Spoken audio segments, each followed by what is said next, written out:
On this episode of Redlit, made sure my ex didn't get his dream job. Sexual predator brother and POS family get what's coming to theme this year. Blame me for your mistake. Lose your job. Made sure my ex didn't get his dream job.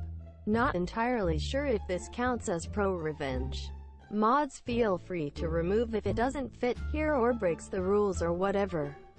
When I was a sophomore in high school, I was dating this guy. Let's call him Jack. He was this brooding guy in the Spanish class. And I was super into the whole mysterious, not talking to anyone, not caring vibe. Once we started dating, things were pretty cool. He was nice and funny, but he would make little comments all the time that just weren't okay. For example, I didn't like cursing back then. So when he would say fuck, I would ask him to stop. And he would just say, "Why the fuck should I fucking stop saying fuck?" Quote. Over the next few months, things got worse and worse. He didn't want me talking to boys, which I accepted as him just being a jealous boyfriend. But then, he didn't want me talking to girls either, because he thought I would badmouth him easier when I talked to girls in front of him. He accused me of talking in code about him, even though I was only saying things like, "Oh, that test in math was hard, right?" Quote. Then came the emotional manipulation. When we could get into arguments, he would storm out of my house and cause scenes in front of my neighbors, forcing me to just agree to whatever he wanted so that he would stop making me look bad in front of others. He would say things like, "Oh, if you loved me, you would do this one time." I tried to break up with him, and he ran to my house 10 miles away to make sure that I felt guilty enough to stay with him this year. Not long after all of this came the physical stuff. He would throw things, hit me. He even punched a hole in my wall. That was fun trying to come up with an explanation for my parents. 10 months after we started dating, I finally ended it after he sexually assaulted me. I told my parents everything, and they made sure that I was able to break up with him without him guilting me into backing out. What I didn't realize was that, during the sexual assault, he'd taken pictures. The next day at school, he threatened to show them to everyone, his friends, my parents, teachers, college admissions, everyone. I told one of my rather intimidating friends about it, and she made sure to put a stop to that. She ended up hunting him down, beating the shit out of him, and forcing him to delete the pics. She was the best, and I made sure to buy her a burger for that. He'd also lent me his graphing calculator for algebra. You know, the ones that cost like $200.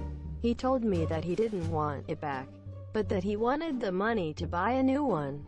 He also wanted $500 for all of the pizza, dinners, etc. that he'd bought me over our relationship. I said fuck that, bagged up all of the stuff he'd lent me, and put it in his locker.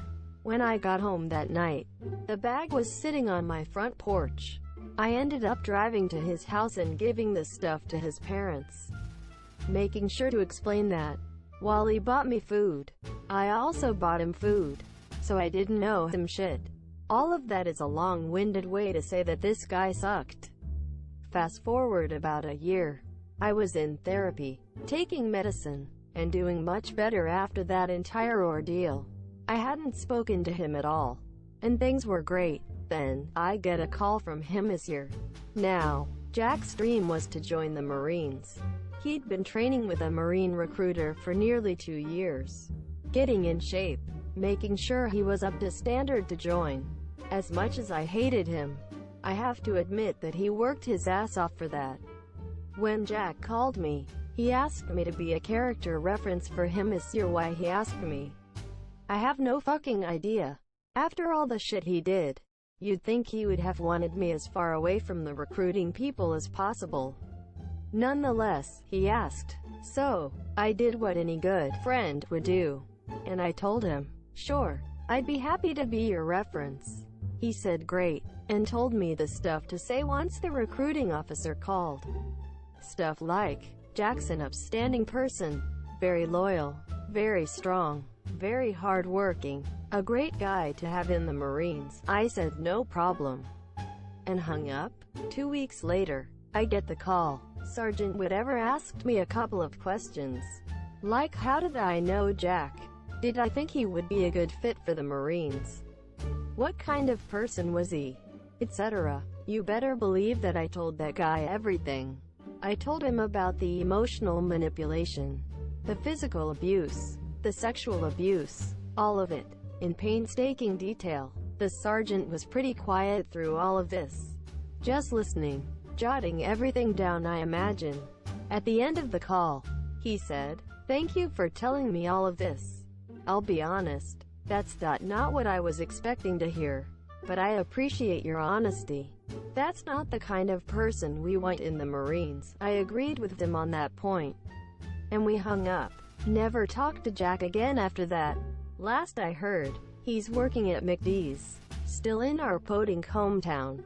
I guess my character reference didn't help him get into the Marines. Whoops. Sexual predator brother and POS family get what's coming to theme this year. I'm not one to milk that I had a bad life so feel bad for me crap. My mom's side of the family raised me better. When I was little, my mom had postpartum depression and unfortunately gave me to my dad's side of the family. These people are the worst lot of people for a child to be given to. All of them mentally ill drug addicts who love corporal punishment for things like accident, knocking something off a table. My half-brother is 7 years older than me. Due to the lack of any supervision and morals, my brother sexually assaulted me roughly from the ages 5 to 9. It happened so often I can't remember when it began. I repressed the memories, and guilty with physical and emotional abuse constantly from my dad's side of the family. I attempted suicide when I was 16 and finally began seeing a therapist. Bless her. She dug deep and I finally remembered the sexual assault. I told her about it, but because of the statute of limitations all she could do was report it. Here comes the worst of it. My brother got a lawyer and appealed the accusation. My dad's mom made a fake accusation of molestation towards my mom's dad. My grandpa, the one male figure in my life that never hurt a hair on my head. I loved my grandpa more than anything. My brother's lawyer called my grandfather and asked him to testify against me in court, saying I made it all up. My grandfather had no idea this had happened. The only people who knew were my mom and therapist boy. Did my grandpa get heated? My grandpa is Catholic and grew up not swearing. He cursed the lawyer out and then called my dad and cussed him out for his sick little fucker, scarring me for life. My dad's side of the family turned on me, bashing me, emotionally and mentally abusing me, threatening my life. Everything you could do wrong they did. Here comes the sweet revenge. I saved all those messages. I prepared them for my court case. I told my therapist all the gritty details of the abuse they put me through, and even let her in that my aunt and her boyfriend often sold drugs to me. All of it piled up. Once they learned I had evidence against them, those pussies backed down. A few days before my brother and I were due in court, he admitted to everything. He admitted to sexually assaulting me. It's a shame all he got was put on a sex offender list that only employers can see. But to me the best revenge was watching my wrongdoers kiss my ass and have to eat their words. I'm 22 now. I don't have much contact with my dad's side of the family. But for me to fully move on in my life I have chosen to forgive them. And I've chosen to forgive my brother. It's a real shame what happened, but I can't do anything to change it. And I feel if I hold all the anger against them, I won't grow as a person. Blame me for your mistake, lose your job. This story was relayed to me from the teachers at my old high school and is about the school's administration. This all happened last school year. TL. Doctor at the end. First, some background. The principal of my school, we'll call him Matt, had been with the school since it started up in the early 2000s. He worked his way up from a regular teacher to the principal. and then assistant superintendent. Although he spent most of his time at the high school, his immediate superior, who we'll call Katie, was pretty much a figurehead while he did all the administrative stuff for not just the high school, but the rest of the district. The thing was that Matt was a narcissist. He constantly belittled and berated students. He once publicly told an entire graduating class that he would make sure that none of them graduated and they were all the worst the school had ever had. There were also numerous other instances of them doing this stuff to students in private, especially with the kids who did the school announcements, which he also ran. I had 2 friends on there. One was dismissed, student volunteer, out of nowhere for literally no reason. The other was fired. She chose to work for the school after graduating, after calling him out for saying she was worthless. Despite this, all of our teachers assured us that Matt wasn't as bad as we thought he was. We never believed them because we thought they were just covering for him this year after we graduated. We discovered that he was indeed not as bad as we thought. He was worse. Matt frequently told the teachers that they were worthless, dumb, that he could fire them, and that anyone could do their jobs. From what we saw over the years, it didn't take a lot for him to fire anyone. Now, at this point, you may wonder why Katie didn't step in and at least try and tell him to knock his shit off. Well, again, he did all the admin stuff. They also were friends from back in the day. So while she heard numerous complaints about him, she never acted on theme this year. Now onto the revenge. Like everywhere else, the state mandates that we take their standardized test. The state was always very clear about when the deadlines for the tests were, what portions were to be taken by each grade, and what the penalties were for not making the deadlines. A few weeks prior to the deadline, the school gets issued all parts of the test except for the science portion. Matt says he'll talk to the Department of Education and get it squared away. After a couple weeks, they still don't have the portion they need, and Katie asks where it is. Matt informs everyone that the state said they didn't have to take it. Some of you might be wondering why the state would say they didn't need to take it after making a big deal about it. The answer is simple: they didn't. Matt, in his infinite narcissistic wisdom, decided not to get theme this year because of this. The state opened an investigation and held meetings about revoking the charter for the entire district, essentially shutting them down. But Matt didn't get in trouble.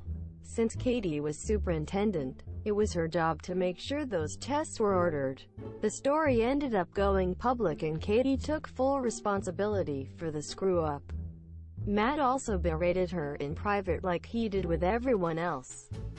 She later steps down from her position as superintendent, but maintained her positions on the school board and the corporate board. Remember this for later. Matt takes over as superintendent of the entire district. Matt could have stopped there, but, being a narcissist and a dictator, he doesn't. He publishes a scathing open letter on the school's website blaming her for the whole ordeal and the fallout. He then has the principals of the other schools do the same. As far as the media, the public, and the Department of Education are concerned, the whole affair was due entirely to Katie's utter incompetence. Matt also continues berating her in private. After 2 months, the state decides that they aren't going to shut down the district. Much to everyone's relief, some months later, they go back to not giving 2 shits what a small charter district is. Now that there are no eyes on them, Katie starts making moves. She wanted to get control of the district back from Matt now that she knew that all the claims that students, parents, and employees made over the years were true. As I mentioned earlier, she did maintain her position on the school board and they could theoretically remove him this year. The problem was that the other 2 people on there were put on there by Matt. So she'd always be on the minority on any vote. But also, as I mentioned earlier, she had a position on the corporate board, a body whose decisions and authority superseded that of the school board. She goes about gradually restaffing the corporate board, When Matt asks her why, she says it's to make sure that a similar mistake would never occur again. Matt believes her and thinks nothing of it. After about a month, she added 7 people, including her husband, onto the corporate board. They hold their first meeting and then call in Matt to inform him of their first order of business. He was being given the option to resign, and if he didn't resign, he'd be fired. Matt, not really having a choice, resigns. The next day, the high school's principal, a friend of his, also resigned. The day after that, the athletics director for the high school, Matt's son, followed suit. Katie then takes over in the interim and begins looking around for people to fill all the positions that Matt had consolidated. I think that there were 7 or 8 total. The teachers and faculty all breathed a sigh of relief knowing that they didn't need to be afraid of being fired at the drop of hat anymore. As for the students, they hardly noticed. My old English teacher put it as not even a ripple. Outside of those differences, the only thing anyone noticed after Matt and his cronies left was that a lot of really nice furniture went missing. TLDR: narcissist burns the person who lets him do whatever the fuck he wants and gets fired.